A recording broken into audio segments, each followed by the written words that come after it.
अस्सलाम वालेकुम नाज़रीन कराम, मैं हूं आपका होस्ट अयाज अहमद। नाज़रीन कराम, आप सबको बहुत बहुत जुमा मुबारक। आज का दिन पाकिस्तानी कौम हमेशा हमेशा याद रखेगी। आज के दिन काजी फायज ईसा साहब का इख्तिताम हुआ है और पाकिस्तानी कौम ने काजी फायज ईसा को बताया है कि आप किस तरह के जज थे। आपने सुप्रीम कोर्ट के अंदर इंसाफ की सबसे बड़ी कुर्सी के ऊपर बैठकर करोड़ों पाकिस्तानियों को किस तरह का इंसाफ दिया है। और आज के दिन सुप्रीम कोर्ट के सीनियर तरीन जज जस्टिस मंसूर अली शाह भी खुलकर बोले हैं और यह बताया है कि काजी फायज ईसा का बतौर चीफ जस्टिस किरदार किस तरीके से रहा है, उन्होंने पाकिस्तान के अंदर क्या किया है, पाकिस्तान के करोड़ों लोगों के साथ क्या किया है। और हैरानकुन तौर पर आज मियां मोहम्मद नवाज शरीफ साहब भी पाकिस्तान से वापस चले गए हैं, यानी कि लंदन यात्रा के ऊपर। जब काजी साहब चीफ जस्टिस बने थे तो वो पाकिस्तान वापस आ गए थे। जैसे ही काजी साहब ने कुर्सी छोड़ी है तो वो पाकिस्तान छोड़कर वापस चले गए हैं। दूसरी बड़ी खबरें आज के दिन की, पाकिस्तान तहरीक इंसाफ को इलेक्शन कमीशन ऑफ पाकिस्तान ने पार्लियामेंट के अंदर पार्टी तस्लीम कर लिया है। यह बहुत बड़ी खबर है। इमरान खान की दोनों बहनों को आज रिहा कर दिया गया है और बहुत जल्द आपको यह खबर भी सुनने को मिलेगी कि पाकिस्तान तहरीक इंसाफ को मखसूस नशिस्तें भी दे दी गई हैं। और सबसे ज्यादा अहम चीज कि आज पाकिस्तानी कौम ने अपनी राय का इजहार दिया है काजी फायज ईसा के हवाले से।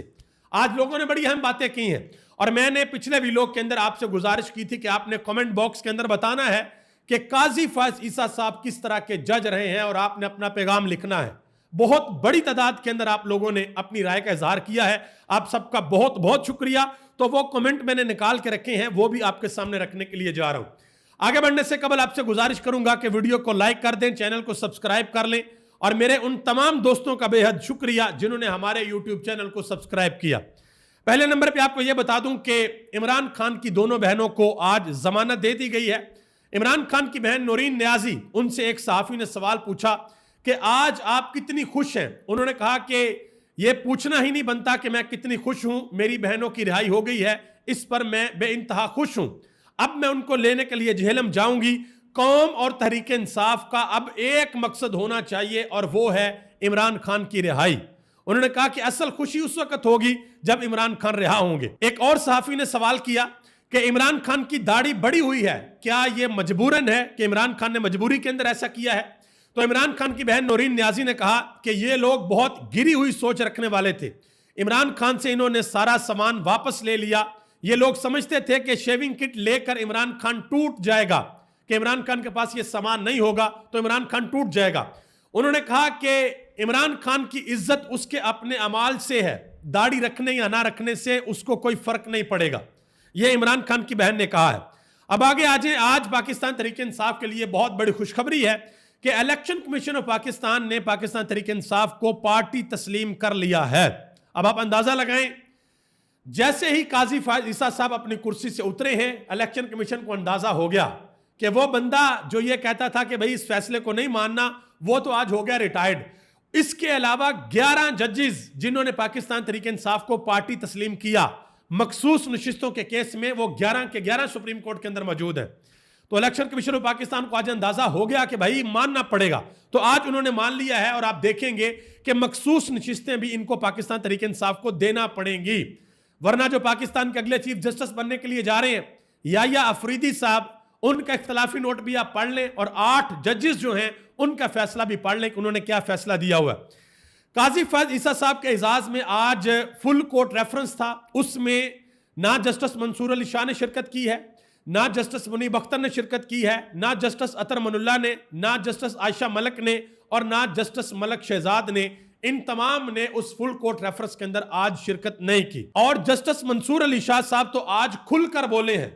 उन्होंने बताया है कि काजी साहब ने पाकिस्तान की सुप्रीम कोर्ट के साथ, पाकिस्तान की अदलिया के साथ क्या किया है। जस्टिस मंसूर अली शाह ने कहा कि ऐसे रेफरेंस में शिरकत करना और इसका जश्न मनाना यह पैगाम देने के मुतरादफ होगा कि कोई चीफ जस्टिस अपने अदारे से गद्दारी कर सकता है, उसकी मजबूती को नुकसान पहुंचा सकता है, निचली सतह पर गिर सकता है और फिर भी एक मुअज़्ज़ज़ खादम इंसाफ के तौर पर सराहा जा सकता है। उन्होंने कहा कि मैं माजरत चाहता हूं, मैं अपने जमीर की आवाज पर इस चीफ जस्टिस के किसी रेफरेंस में खड़ा नहीं हो सकता। ये मंसूर अली शाह साहब बात कर रहे हैं। मजीद उन्होंने कहा कि सारी दुनिया में यह रवायत है कि रुखसत होने वाले चीफ के एजाज में अलविदाई रेफरेंस दिया जाता है, लेकिन उसका इनकाद मेरिट पर उन लोगों के लिए होता है जिन्होंने अपने अदारे को मुनज़्ज़म किया हो। मजीद उन्होंने कहा कि चीफ जस्टिस काजी फैज ईसा ने अदलिया में मुदाखलत के दरवाजे खोल दिए। यह भी कहा कि चीफ जस्टिस काजी फैज ईसा ने अदलिया को कमजोर करने वालों को ग्राउंड दिया। यह भी कहा कि चीफ जस्टिस काजी फैज ईसा शुतर मुर्ग की तरह रेत में सर रखे अदलिया पर बैरूनी असरात और दबाव से लातल्लक रहे। यह इशारा है इस्लामाबाद हाई कोर्ट के 6 जजेस के खत की तरफ कि उस खत के ऊपर कोई एक्शन नहीं लिया, बल्कि शुतर मुर्ग की तरह अपना सर जो है वो रेत के अंदर दे लिया और दबाव के ऊपर किसी किस्म का कोई एक्शन नहीं लिया। मजीद कहा कि चीफ जस्टिस ने शर्मनाक अंदाज में कहा कि फैसलों के ऊपर अमल दरामद ना करो। यह भी कहा कि चीफ जस्टिस की नजर में अदलिया के फैसलों की कोई कदर और इज्जत नहीं। ये जस्टिस मंसूर अली शाह ने सारी की सारी बातें की हैं। और आज काजी साहब जब आए हैं तो सहाफियों ने बड़े सख्त तरीन सवाल उनसे पूछे हैं और उनके पास किसी सवाल का कोई जवाब नहीं था। और इंसानी हकूक के लिए उन्होंने जो एक यादगार बनाई है, पहले मैं वो यादगार आपके सामने रखता हूं, उसके ऊपर क्या लिखा हुआ है, फिर सहाफियों ने जो सवाल पूछे वो आपके सामने रखता हूं। यादगार के ऊपर लिखा हुआ है जीने की आजादी, फिर लिखा है तजारत की आजादी, फिर लिखा है इजहार राय की आजादी और फिर लिखा है नकलो हरकत की आजादी। यह काजी साहब ने यादगार बनवाकर उसके ऊपर लिखवाया है। तो आज सहाफियों ने सवाल पूछे हैं उनसे। सवाल ये किए गए हैं कि इजहार राय की आजादी जो ऊपर आपने लिखवाया है, क्या उसके अंदर वोट का हक शामिल है? 6 जजेस का जो खत है क्या वो भी इधर ही दफन है? यह सहाफियों ने सवाल पूछा है। यह भी पूछा कि जो अंजुमन साजी आपने लिखा है, क्या उस अंजुमन साजी में सियासी जमात के हकूक शामिल हैं? यह लिखा है कि दीवारों पर लिख दिया है कि इंसाफ का हक क्या यह मिल रहा है? यह भी पूछा कि कोई डैम बना रहा है, कोई यादगारें बना रहा है, लेकिन इंसाफ नहीं मिल रहा, इंसाफ कौन देगा? यह भी पूछा गया कि 12 करोड़ रुपए दीवारों के ऊपर जाया कर दिए, यह पैसा कौम की अमानत था। और यह भी पूछा गया कि अपने जाती ठेकेदार से यह यादगार क्यों बनवाई। और यह भी पूछा गया कि सियासी जमात से उनका इंतखाबी निशान बल्ला छीनने के ऊपर क्या आप मुतमिन हैं? ये सारे के सारे सवाल आज काजी फैज ईसा साहब से पूछे गए हैं और काजी साहब आज बिल्कुल खामोश रहे, आज सवालों का जवाब नहीं दिया।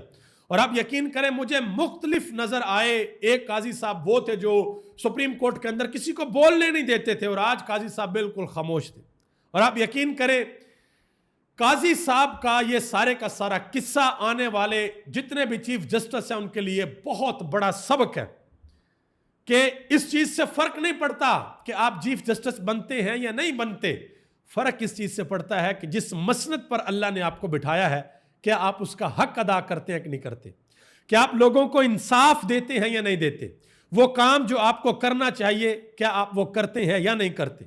अब काजी साहब तो रिटायर्ड होकर चले गए, लेकिन कुछ चीजें हैं जो हमेशा हमेशा इनके नाम के साथ रहेंगी। इनकी आने वाली नस्लें जब लोगों को तारफ करवाएंगी तो लोग फिर सवाल पूछेंगे कि वही काजी साहब हैं जिन्होंने तहरीक इंसाफ से बल्ला छीन लिया था, जिन्होंने करोड़ों लोगों का हकूक गजब किया था। ये वही काजी साहब हैं जिन्होंने 63A का फैसला देकर फ्लोर क्रॉसिंग की इजाजत दी थी। ये वही काजी साहब है जिनके दौर में इस्लामाबाद हाई कोर्ट के 6 जजेस ने खत लिखा। ये वही काजी साहब है जो अपनी सुप्रीम कोर्ट में किसी को बोलने नहीं देते थे। ये फिर लोग सवाल करते हैं और आप पीछे तारीख उठाकर देख ले। ये आप ये ना समझिएगा कि मैं खुद से कोई बातें कर रहा हूं, ये हमें हमारी तारीख बताती है। अब आगे आ जाए, जो आप लोगों ने कमेंट किए हैं वो मैं आपके सामने रखता हूं और फिर कुछ लोगों ने भी बड़ी अहम बातें की हैं, वो भी आपको बताने के लिए जा रहा हूं। मैंने आप लोगों से एक सर्वे भी करवाया था जो हमारा यूट्यूब चैनल का कम्युनिटी बॉक्स है, वहां पे मैंने आप लोगों से सवाल किया था कि चीफ जस्टिस काजी फैज ईसा को तारीख किस नाम से याद करेगी। 2 ऑप्शन थी कि बहुत ही अच्छा और ईमानदार चीफ जस्टिस, और दूसरे नंबर पे ऑप्शन थी कि बहुत ही बुरा और बेईमान चीफ जस्टिस। तो आप लोगों में से 19,000 लोगों ने वोट दिया है, अपनी राय का इजहार किया है और 19,000 में से 96% लोगों ने कहा कि बहुत ही बुरा और बेईमान चीफ जस्टिस था काजी फैज ईसा और 4% ने कहा है कि बहुत ही अच्छा और ईमानदार था। तो ये आप लोगों की राय है जो मैं आप लोगों को बता रहा हूं, अवाम की राय, पब्लिक की राय, अल्लाह की मखलूक की राय। अब आगे आ जाए, मैंने आप लोगों से गुजारिश की थी कि आप लोगों ने कमेंट बॉक्स के अंदर बताना है, तो आप लोगों ने अपनी राय का इजहार किया, उसके लिए आपका सबसे पहले बहुत बहुत शुक्रिया। बहुत बड़ी तादाद के अंदर आप लोगों ने कमेंट किया, मैं आपका शुक्रगुजार हूं।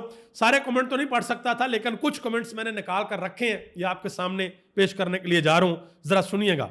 बड़े अहम कमेंट है जो लोगों ने लिखे हैं, लोगों की राय है, आम पब्लिक की राय है। एक भाई लिखते हैं कि काजी का दौर बहुत गंदा दौर था, काजी साहब शायद मरना भूल गए थे। एक भाई कहते हैं कि एक फैसला इंसान करता है और एक फैसला अल्लाह पाक करता है, ले होता वही है जो अल्लाह चाहता है। एक भाई लिखते हैं कि काजी का अदलिया में स्यातरीन दौर था, पाकिस्तानी अवाम हमेशा याद रखेगी। एक और भाई लिखते हैं कि जुल्म, जबर, फस्तायत, ना इंसाफी वाला काजी। एक और भाई ने लिखा कि काजी फैज ईसा साहब हमारी तरफ से डोनट कबूल करें। एक और भाई ने लिखा कि काजी साहब ने अब उस अदालत के अंदर पेश होना है जो अल्लाह पाक की अदालत है। उन्होंने कहा कि हमारी दुआ है कि अब जो भी इस ओहदे के ऊपर आए वो अदल और इंसाफ करे। एक और भाई ने लिखा कि काजी फिरौन के जाने के बाद सिकंदर राजा यतीम हो गया। अब लोगों की ये सख्त अल्फाज हैं, लेकिन ये लोग अपनी राय का इजहार कर रहे हैं। एक और सारफ ने लिखा कि काजी फैज ईसा का दौर बहुत बुरा, इंतहाई बुरा और ज्यादा बुरा रहा। एक और सारफ लिखते हैं कि काजी फैज ईसा का दौर पाकिस्तानी अदलिया का स्यातरीन दौर गुजरा है, जो कुरान का हलफ लेकर पासदारी ना करे उससे बुरा और कोई नहीं। ये सारे के सारे कमेंट आप लोगों ने लिखे हैं। और आखिर में एक और भाई ने कमेंट लिखा था कि अयाज भाई आपसे गुजारिश है कि आपने मेरा कमेंट काजी साहब तक पहुंचाना है। काजी साहब सिर्फ आपने पाकिस्तान में रहना है, आपको लग पता जाएगा कि आपने क्या किया है। तो ये भाई मैंने आपका कमेंट पहुंचा दिया है कि काजी साहब आपने पाकिस्तान से बाहर नहीं जाना, आपने पाकिस्तान के अंदर रहना है, जाना है पाकिस्तान के बाजारों में, मार्केटों में, लोगों के पास जाना है। आपको लोग बताएंगे कि आपने किस तरह का काम किया है। एक सीनियर सहाफी रिजवान गलजई, उन्होंने आज काजी साहब की तस्वीर लगाई और ऊपर लिखा कि इबरत का निशान, ये आदमी आज भी काबिल तरस है, इसको कुछ ना कहें। फैज ईसा ना होता तो हमें कैसे पता चलता कि इंसान इतना गलीज और गिरा हुआ भी हो सकता है। इसकी तबाही के लिए यही काफी है कि इसने करोड़ों पाकिस्तानियों के हकूक और वोट चोरी किए, अल्लाह के हवाले जो इंसानों के हकूक माफ नहीं करता। ये उन्होंने बात की है। शानदाना गुलजार ने एक बात की, उन्होंने कहा कि काजी फैज ईसा सिर्फ इमरान खान या पीटीआई वालों की नहीं बल्कि सारी कौम की बद्दुआएं लेकर जा रहा है। अल्लाह उनको और उनके सहूलतकारों को कभी सुकून ना दे। यह शानदाना गुलजार ने बात की।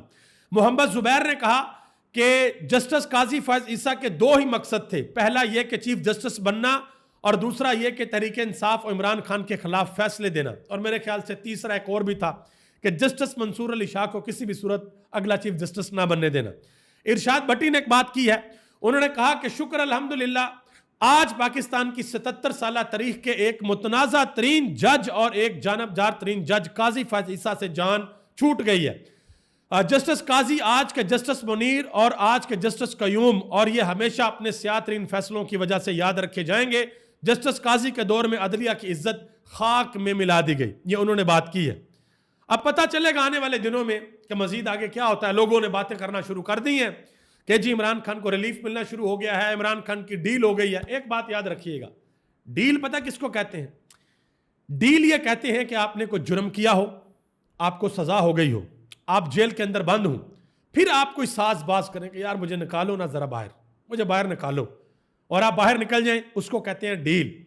डील इस चीज को नहीं कहते कि कोई खतून 265 दिन बगैर किसी जुर्म के जेल के अंदर बंद रहे और वो जेल से बाहर आए और आप कहें ये डील है। डील इस चीज को नहीं कहते कि इमरान खान की बहनें सड़क किनारे खड़ी थी, वीडियो के अंदर था, उनके ऊपर दहशतगर्दी के पर्चे डाल के उनको जेल के अंदर डाल दिया गया, आज उनकी जमानत हुई है तो ये कहना जी डील हुई है। डील इस बात को नहीं कहते कि जी पाकिस्तान तहरीक इंसाफ को इलेक्शन कमीशन ने पार्टी तस्लीम कर लिया तो ये डील हुई है। तो पार्टी तस्लीम करना ही था भाई, और नहीं करना था जब वो पार्टी थी। अब मजीद हो सकता है आगे कहें जी जब मखसूस नशिस्तें मिलेंगी तो वो भी डील हो गई है।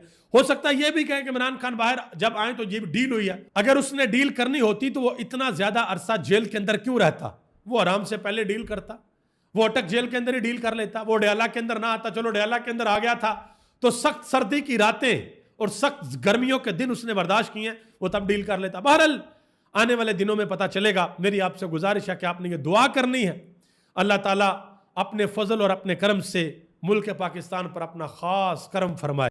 इस दुआ के साथ मुझे इजाजत दें। अल्लाह ताला पाकिस्तान को हमेशा शाद और इबाद रखे। पाकिस्तान जिंदाबाद, पाकिस्तान के करोड़ों आवाम पाइंदाबाद।